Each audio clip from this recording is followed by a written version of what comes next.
I'm Jen Handoko, and I'm an author. I self-published my first book in May called Equinox, and it's a collection of poetry about domestic abuse and mental health and dissociation, anxiety, depression, and stuff like that. In the beginning, I basically had like notebooks full of little prose and poetry, full of things that I've written when I was in a really bad relationship. And I kind of wanted to, publishing a book was more cathartic for me. It's just more of it was very cleansing, and I just kind of wanted to just do something with it. But I also feel like I really wanted to bring this awareness to domestic abuse, because it doesn't always look like you think it does. It doesn't always look violent and gory. I think in a lot of relationships you see it so often.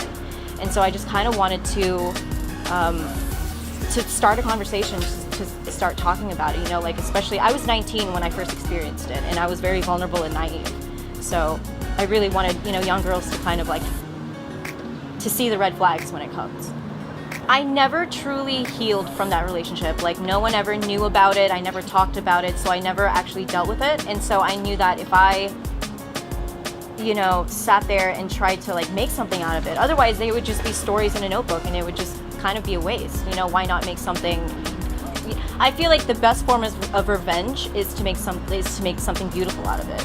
So that's kind of my inspiration on writing the book. And so I just sat down and I sent a lot of letters to a bunch of publishing houses and never heard anything back. But I didn't see it as a closed door. I just kind of made my own way, and I was like, okay, well, I guess I'm just gonna do this myself.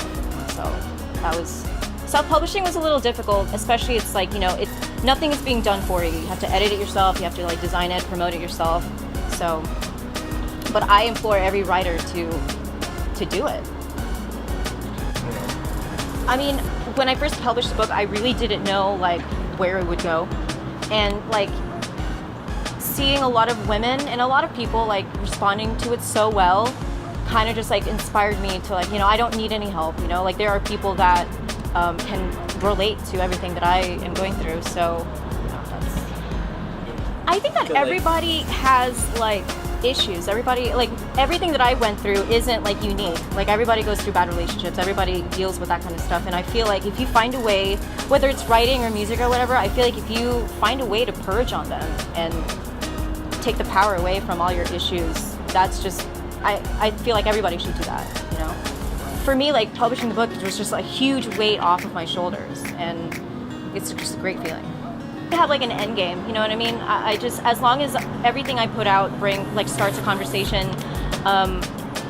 If someone comes up to me and said I read your book and I went through the exact same thing and I don't feel alone anymore, and it's, you know what I mean? That's just the greatest feeling ever.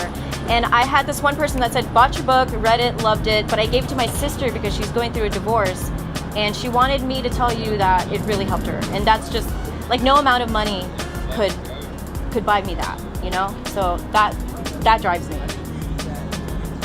Maybe a little story. Okay, so when I was a freshman in high school, I had to choose an elective, and I wanted to do drama class because I thought I wanted to be an actress, but it was full, so the next thing was creative writing. It was either that or gym, and I'm not going to do gym.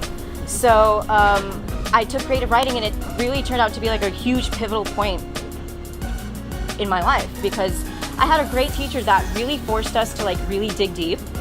And I remember one time, he never called on me to read anything, but the one time he wanted me to read something was I wrote a letter to this boy in my class that really broke my heart. And I had no idea he was going to pick me to read. And high school kids are evil. So I was super nervous. And I read it out loud to this boy that I was writing about, and I saw him squirm in his seat. And from that moment I was this is what I want to do, I feel he taught me how to be vulnerable and honest as possible and uncomfortable. And that's just really important in writing.